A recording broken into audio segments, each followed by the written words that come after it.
సంఘటనలు చూసినా, ఎదుటోళ్ళ జీవితాల్లో కొన్ని సంఘటనలు చూసినా, బైబిల్లో ఏబు లాంటి భక్తుల జీవితంలో కొంచెం తొంగి చూసినా, ఫస్ట్ మనకు డౌట్ వచ్చేది దేవుడి మీద. కొన్నిసార్లు మనం ఎంతో ప్రేమించే వాళ్ళని మనకు దూరం చేస్తాడు. మనం అస్సలు ఇష్టపడని వ్యక్తుల్ని మన దగ్గరకు తీసుకొచ్చి పెడతాడు. ఒకటి, కొన్నిసార్లు మనం ఎంత నీతి న్యాయంగా ప్రవర్తించిందో మనకి అన్యాయం జరుగుతుంటుంది. అన్యాయంగా ప్రవర్తించే వాళ్ళకేమో బాగా జరుగుతుంటుంది, బాధ కలిగితే. నిజాయితీగా కష్టపడి చదివేవాడికి, నిజాయితీగా తిప్పలు పడేవాడికి ఏమో జాబు రాదు. దొడ్డిదారన ట్రై చేసేవాడికి జాబ్ వస్తుంది, బాధ కలిగిద్ది. నా దగ్గర డబ్బు లేదు, చదివాను కానీ నా మెరిట్కి రావటం లేదు, వాడి డబ్బుకు వస్తుంది అని గాయమైపోయి, వాడిని ధనవంతుడికి ఎందుకు పుట్టించావు, నన్ను దరిద్రుడికి ఎందుకు పుట్టించావు, నేను చేసిన దుర్మార్గం ఏంది, నేను చేసిన అన్యాయం ఏందని దేవుణ్ణి అడగాలనిపిస్తుంది. కనబడితే నిలదీయాలనిపిస్తుంది. కనపడ్డు కదా, ఏం చేద్దాం? స్తోత్రం చెప్పండి. ఎదుటి వాళ్ళ జీవితాల్లో కూడా కొన్నిసార్లు మనం చూసినప్పుడు వీళ్ళ విషయంలో దేవుడు అలా చేసి ఉండకూడదేమో అనిపిస్తాయి కొన్ని. ఇలాంటి అనేక రకాల సమస్యలను చూసినప్పుడు అనేక రకాల డౌట్స్ దేవుని మీద వస్తాయి. వాటిలో ముఖ్యంగా దేవుడు కొన్ని విషయాల్లో న్యాయంగా ప్రవర్తించట్లేదేమో అనిపిస్తుంది మనసుకి. కొన్ని ఆయన చేసే చేష్టలు వెర్రిమొర్రి చేష్టలుగా కూడా అనిపిస్తాయి. లేకపోతే ఏంటంటే, ఇంత మంచోడు, ఇంత నీతిమంతుడు, ఇంత యథార్థవంతుడు, ఎంత న్యాయవంతుడు, ఎంత భయభక్తులు కలిగిన వాడు, వాడెవడో సైతాన్ మీద నువ్వు గొడవ వేసుకొని వాడి మీద వాదన వేసుకొని నీ వాదన గెలిపించడానికి మధ్యలో మనిషిని బలిపశువుని చేస్తావా? ఇంత మంచివాడిని, ఇంత నీతిమంతుణ్ణి అని దేవుణ్ణి నిలదీయాలనిపిస్తుంది.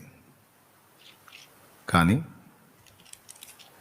బైబిల్ గ్రంథంలో ఓ మాట ఉంది, దేవుని వెర్రితనము మనుషుల జ్ఞానము కంటే జ్ఞానము గలది అంటాడు. దేవునికి వెర్రితనం ఏం లేదు. మన వెర్రి తలకాయలకి ఆయన ఏదో వెర్రిమొర్రి పనులు చేస్తున్నట్టు అనిపిస్తుంది. పౌలన్న అంటాడు, ఒకవేళ నీ తలకాయకి అట్లాంటి ఆలోచన కలిగి దేవుడు ఏదన్నా వెర్రి పనులు చేస్తున్నాడేమో అని నీకు అనిపిస్తే, ఆ వెర్రితనం కూడా మానవ జ్ఞానమునకు అందనంత జ్ఞానము గలదిరా అంటాడు.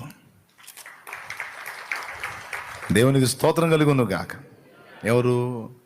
మన పౌలన్న. మనం ఆయన సోదరిలం. కాబట్టి దేవుని గురించి మాట్లాడేటప్పుడు, దేవుని గురించి ఆలోచించేటప్పుడు చాలా జాగ్రత్తగా ఉండాలి అని పాఠం నేర్పారు భక్తులు. దేవుడు చేసిన కార్యాలు కొన్ని వెర్రిమొర్రి కానీ నీకు అనిపిస్తాయేమో, నీ బ్రెయిన్కి అలాగ అనిపిస్తాయి, కానీ ఆయన ఎప్పుడూ వెర్రి పనులు చేయడు. ఆర్ట్ గీసే వ్యక్తి పెయింట్ తీసుకొని బ్రష్తో ఏదో గీస్తూ ఉంటాడు.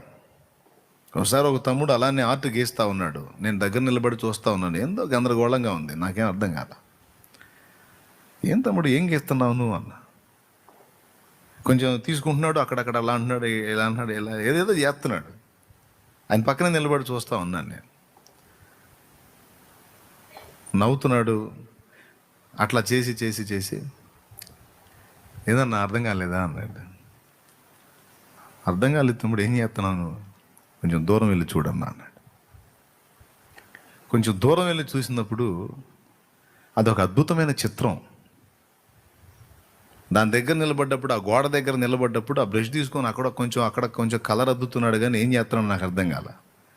కొంచెం దూరం వెళ్ళిన తర్వాత ఆయన బ్రష్ తీసుకొని పిచ్చి పిచ్చిగా ఆ గోడ మీద గీసినట్టు ఉంది, కానీ కొంచెం దూరం వెళ్ళి చూస్తే అది ఒక అద్భుతమైన చిత్రం అది కనపడుతుంది. దేవుని కార్యాలు చేసేటప్పుడు నీకు అర్థం కావు, కానీ కొంచెం దూరం ప్రయాణం చేసినాక నీకు అర్థమవుతాయి. అసలు ఏం జరుగుతుంది, ఏంది, అసలు ఇన్ని మలుపులు ఎందుకు తిరిగింది, ఇలాంటి పరిస్థితులు నాకు ఎందుకు వచ్చినాయి, ఎదుటి వ్యక్తులకు ఒకవేళ అలాగొస్తే వాళ్ళకి అట్లా ఎందుకు అయినాయి, ఏబుకు వస్తే ఏబుకు అలా ఎందుకు వచ్చింది, కొంచెం కొంచెం దూరం వెళ్ళాల.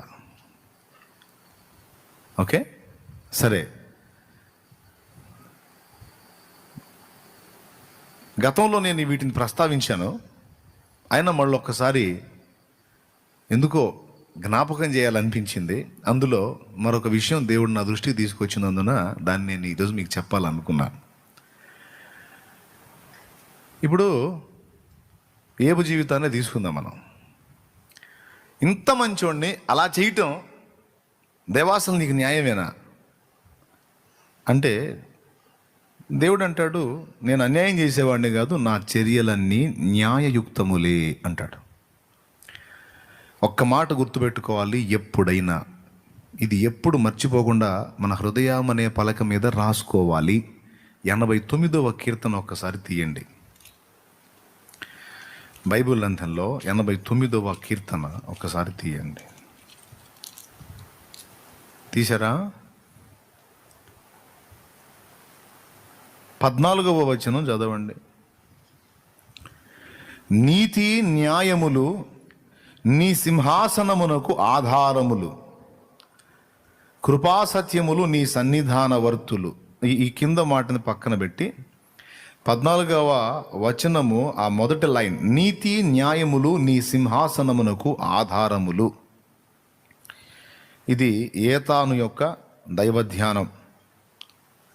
ఏతాను రాసినటువంటి కీర్తనలో ఈ మాట ఉంది, నీతి న్యాయములు నీ సింహాసనమునకు ఆధారములు. బైబిల్ గ్రంథాన్ని చదివి దేవుని గురించిన సత్యం తెలుసుకోవాలని ఎవరికైనా అనిపిస్తే ఫస్ట్ ఈ మాటతో మానసికంగా రాజీపడి ఆ తర్వాత చదవాల. హృదయంలో ఈ మాట పెట్టుకొని తర్వాత బైబిల్ చదవాల. లేకపోతే దేవుని కార్యాలు మనకు అర్థం కాక మనం దేవుణ్ణి అపార్థం చేసుకునే అవకాశం ఉంది. విషయం ఏంటంటే, దైవజనుడే చాలామందికి అర్థం కావట్లే. దేవుడేం అర్థం అవుతాడు? దైవ సేవ చేసే సేవకుడి యొక్క వ్యవహారమే కొంతమందికి అర్థం కావట్లా. నేను నవ్వుకుంటాను ఒక్కోసారి. నా చర్యలే నాతో కూడా ఉన్న వాళ్ళకు కొన్ని అర్థం కావు. మనుషుడిగా ఉన్న నేనే కొన్ని విషయాలు ఇతరులకు అర్థం కానప్పుడు ఇంకా దేవుడేం అర్థం అవుతాడు?